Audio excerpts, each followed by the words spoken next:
Hi everyone, welcome back. So we're gonna keep going through this chi-square goodness of fit example. So remember, we're working with the Pokemon data.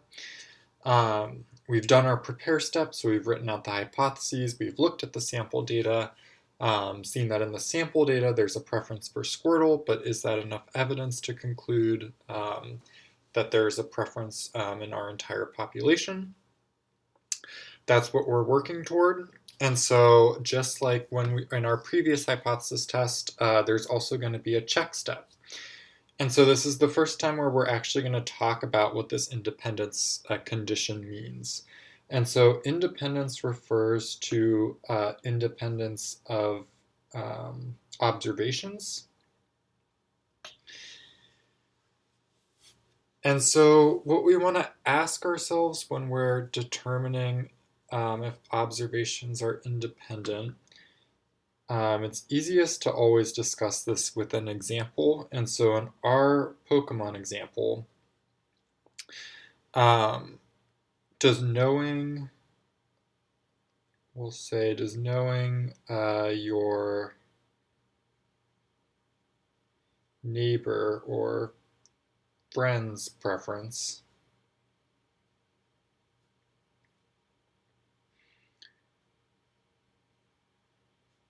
influence your own when answering this question, or when answering the Pokemon question?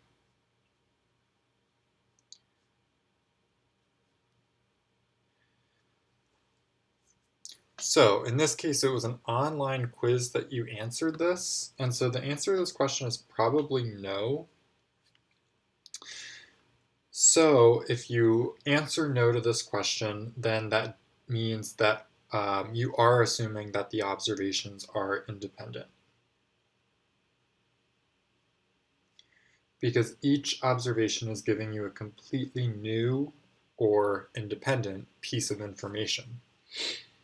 If the answer to this question was yes, maybe you're sitting in a group of friends and then you discuss which Pokemon are your favorite and then you all answer the same Pokemon, then the observations aren't independent because each new observation isn't giving you completely new information because you all kind of talked about the question first. Okay, so if that doesn't click quite yet, we'll see a couple more examples of this. This is just the first time we're kind of introducing this notion of independent observations. We also have a sample size condition, just like we had before. So before, our sample size condition was that n times p0 is bigger than 10 and n times 1 minus p0 is bigger than 10. Now our sample size condition is going to be that all expected counts are larger than 5.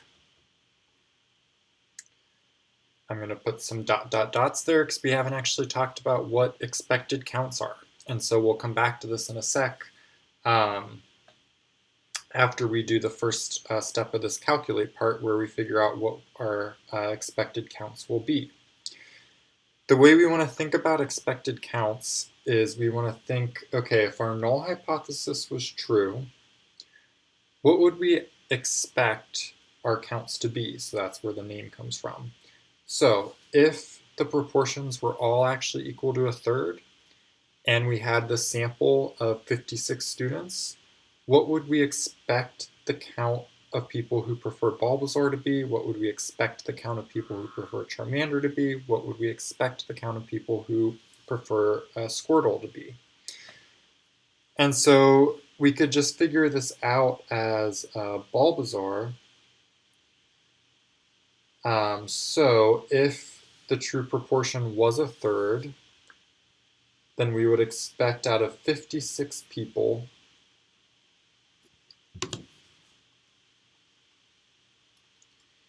we would expect 18.67 of them to prefer Bulbasaur.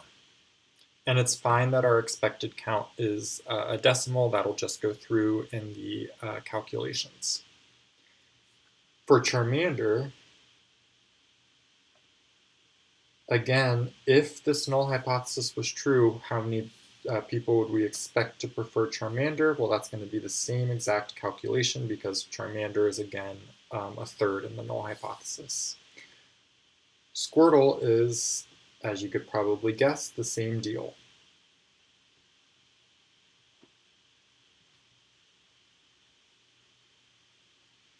All right, so if our null hypothesis was true, we'd expect about 18 or 19 or so students to prefer each of these Pokemon types. Back to our condition then, we could say that this holds here since each expected count is 18.67, which is larger than 5.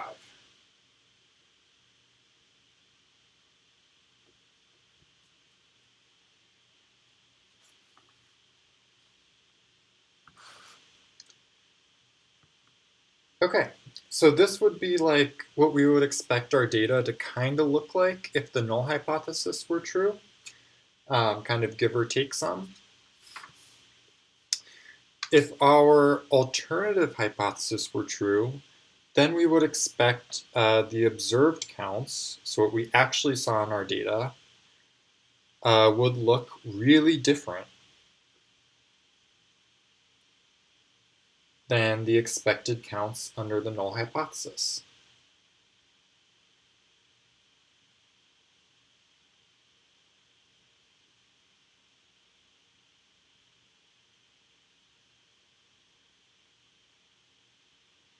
All right, so that should make some intuitive sense. If our alternative was true and there really was a preference, in some way we'd expect our observed counts to be super different than what we calculated as if the null hypothesis were actually true. Now we want to kind of take that intuition and put it into a more formal statistical test. Previously, we had this z-stat where we had our point estimate minus the null value divided by the standard error. That was our test statistic, and that's how we figured out what the p-value was for our one proportion hypothesis tests. Now we're going to have a slightly different test statistic, and it's going to follow a different distribution than the normal distribution. And so this is the part that will be most different between the chi-square goodness of fit test and our previous kind of one proportion hypothesis test that we spent so much time on.